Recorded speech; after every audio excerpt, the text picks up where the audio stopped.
Hi, and welcome to my top 10 list of the coolest muscle cars from what is known as the muscle car era from 1964 through 1970. By the way, stick around to the end as I think my number one will surprise you. Hey, it surprised me.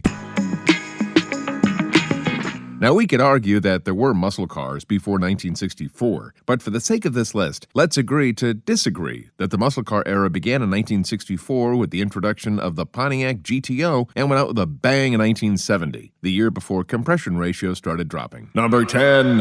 1970, AMC Rebel Machine. I love what Motor Trend said of these cars decades ago. The Machine is a collectible muscle car for people who laugh at collectible muscle cars. The Machine was more than a dressed-up Rebel SST. It was a serious muscle car. Thanks to a 340 horsepower, 390 cubic inch V8, Hurst-equipped Borg-Warner T10, 391 rear axle, a rear sway bar, and front disc brakes, the 1970 AMC Rebel Machine was a one-year-only machine that could have a seat at the cool kids table at least once in a while. Number 9. 1967 Mercury Cougar XR7. Based on the new for 1967 Ford Mustang underneath, the Cougar had completely different sheet metal and rode on a wheelbase 3 inches longer than the Mustangs. It also had nearly 125 pounds of soundproofing insulation to give it more of a luxury car ride. Another big difference was the 67 Cougar came exclusively with V8 engines, whereas the Mustang could be ordered with a 6. The XR7 was the top cat.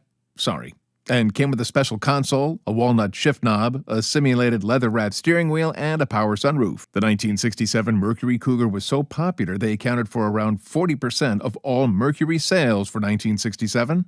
Number 8. 1966 Ford 7-liter. In retrospect, you really get the feeling that the big three were sort of feeling their way through the dark with performance cars in the mid-60s. They really didn't know what to do with them, and when they finally did, poof! The muscle car era was over. Anyway, for 1966 only, Ford stuffed a 345 horsepower, 428 cubic inch or 7-liter V8 into a Galaxie 500, added a sports steering wheel of simulated English walnut, not to be confused with New Jersey walnut, bucket seats, a floor shifter, a low-restriction non-silenced air cleaner, and power front disc brakes to create the big, wild, and woolly, one-year-only Ford 7-liter. Number 7. 1968 Oldsmobile 442. Whatever you do, don't call this a Cutlass, although it sure looks like one. The Olds 442 for 68 was a separate model from the Cutlass and could be ordered with 3 different versions of Oldsmobile's Rocket 400 cubic inch V8. The one you really wanted was the 350 horse Rocket, but with that one you had to get the 4-speed. Automatics got only 325 horsepower.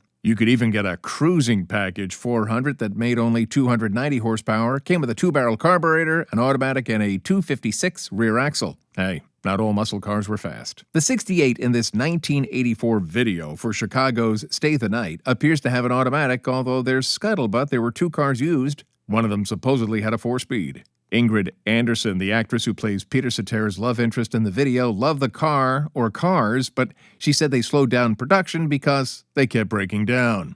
I find that hard to believe, don't you? Number 6. 1970 Plymouth Superbird.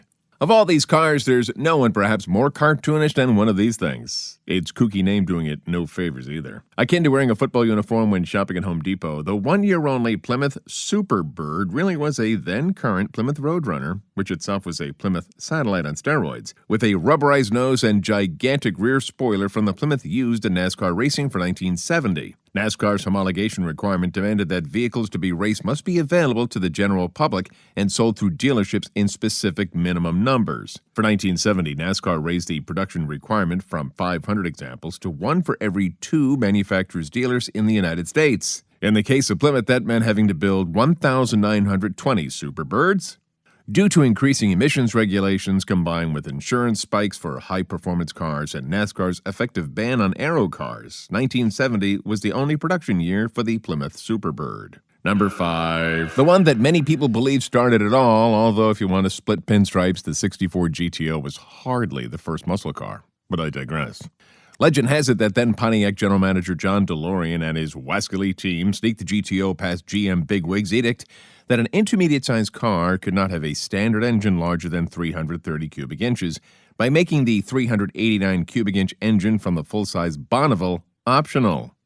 And wouldn't you know it, the GTO, which was actually a trim package of the new for 64 Pontiac Le Mans and wasn't its own model line until 1966, was a hit. And as we say, a legend was born. Number 4, 1969 Chevrolet Impala SS 427. What's not to love about a full-size car with the heart of a lion?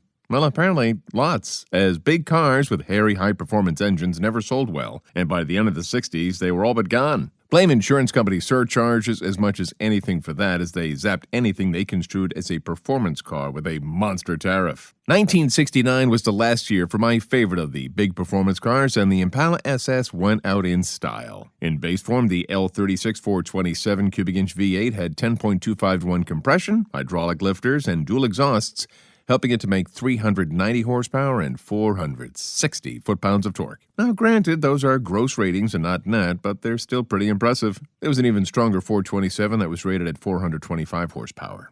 Yes, please. Number 3, 1968 Dodge Charger RT.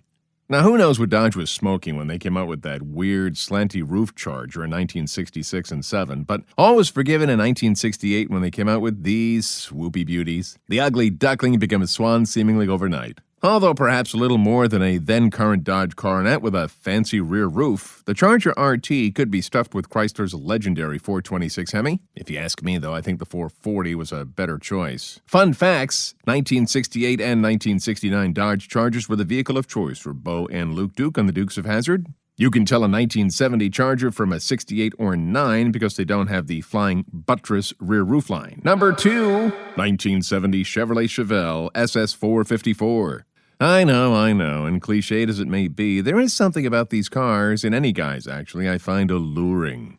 Chevrolet sliced and diced the styling in these cars seemingly every year, and whether they intended to or not, for 1970 especially, they really got it right, in my humblest of opines. I'll take mine with a 360 horsepower 454 LS5, thank you very much, as I know the 460 horse LS6 versions are rarer than Bigfoot and unicorns. I wouldn't kick an SS396 out of my garage either. Heck, I'd take a 6-cylinder 2-door 70 Chevelle. Who am I kidding? Number 1, 1970 Buick GS 455. I know I surprised myself with this one too, but in my heart of hearts, and although quite similar looking, these share the same roofline with the Chevelle, there's an understated elegance to these muscular cars that's always intrigued me. I guess I'm a conservative gal at the end of the day. These cars remind me of Theodore Roosevelt's famous saying of speak softly, yet carry a big stick. These cars look like they're soft-speaking wallflowers, but they're anything but. Poke the bear and they'll blow your head clean off your neck.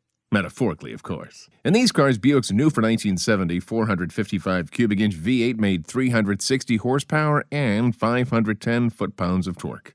Now again, these are gross ratings, not net, but still, that's a pretty big stick. Well, there you have it, my 10 coolest muscle cars of the muscle car era 1964 through 1970. Thanks for taking the time to watch today. Please like and subscribe. We appreciate you.